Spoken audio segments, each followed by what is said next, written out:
উদ্বেগজনক খবৰ লৈ আহিছো ৰাজ্যত বজ্ৰপাতে ভয়ংকৰ ৰূপ ধাৰণ কৰিছে নেৰানেপেৰা বৰষুণৰ পাছত দেখিবলৈ পোৱা গৈছে বজ্ৰপাতৰ ইজনৰ পাছত আনজন লোকৰ মৃত্যু হৈছে বিগত 24 ঘণ্টাত কলকাছিয়াত বজ্ৰপাতত 3জন লোকৰ মৃত্যু হৈছে আৰু খন্তে সময় পূৰ্বে এগৰাকী কিশোৰীয়ে প্ৰাণ হেৰুৱাইছে আমি লৈ আহিছো এটা উদ্বেগজনক খবৰ ৰাজ্যত নেৰানেপেৰা বৰষুণৰ পাছত দেখিবলৈ পোৱা গৈছে ভয়ংকৰ বজ্ৰপাত আৰু বজ্ৰ পৰি পুনৰ কিশোৰীৰ মৃত্যু এগৰাকী কিশোৰীয়ে খন্তে সময় পূৰ্বে প্ৰাণ হেৰুৱাইছে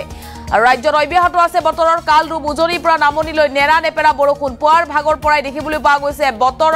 কলা ডাৱৰে ছানি ধৰিছে আৰু গৰু চৰাবলৈ গৈ প্ৰাণ হেৰুৱাইছে 14 বছৰীয়া নুৰেজা খাতুনে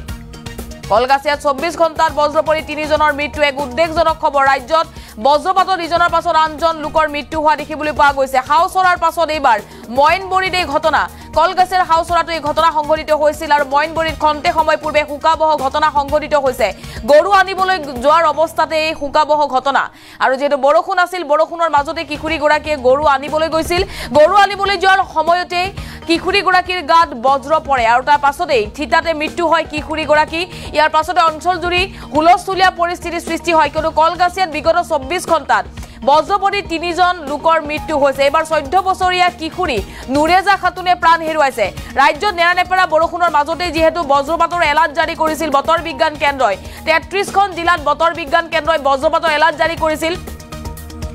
আৰু ঘৰৰ বাহিৰ হবলৈ কাম নাথাকিলে ঘৰৰ বাহিৰ নহবলৈ আহ্বান জনাইছিল আৰু তেনে সময়ত দেখিবলৈ পোৱা গৈছে ৰাজ্যত বজ্ৰপাতে ভয়ংকৰ ৰূপ লৈছে কলকাছিয়াত বিশেষকৈ বিগত 24 ঘণ্টাত 3জন লোকৰ মৃত্যু হৈছে বজ্ৰপাতত ইয়াৰ পাছতে কান্দোনত ভাগি পৰিছে পৰিয়ালৰ লোক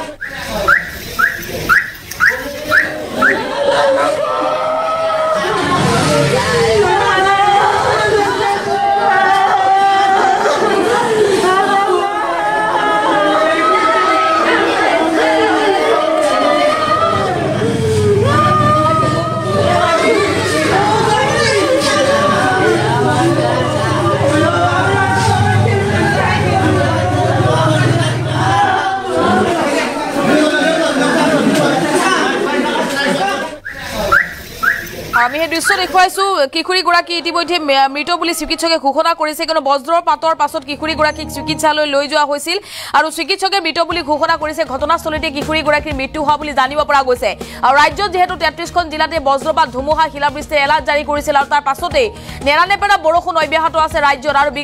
আগন্তুক 3 দিনলৈকে ৰাজ্যত অব্যাহত থাকিব ধাৰাসাৰ বৰষুণ তাৰ মাজত বজ্ৰপাতে ভয়ংকৰ ৰূপ লোৱা দেখিবলৈ পোৱা গৈছে যেহেতু জিলাই জিলাই বজ্ৰপাতৰ এলাৰ্ট জাৰি কৰিছিল আৰু কলকাছিয়াত বজ্ৰপাতে ভয়ংকৰ ৰূপ লৈছে বিগত 24 ঘণ্টাত 3জন লোকে বজ্ৰপাতত প্ৰাণ হেৰুৱাবলগীয়া পৰিস্থিতিৰ সৃষ্টি হৈছে খন্তে সময় পূৰ্বে মইনবৰীত এগৰাকী কিশোৰীয়ে প্ৰাণ হেৰুৱাইছে আৰু তাৰ পাছতে অঞ্চলজুৰি আতংকময় পৰিস্থিতিয়ে বিৰাজ কৰিছে এই মুহূৰ্তত আমাৰ হাতত মন্তব্য আছে মন্তব্য শুনক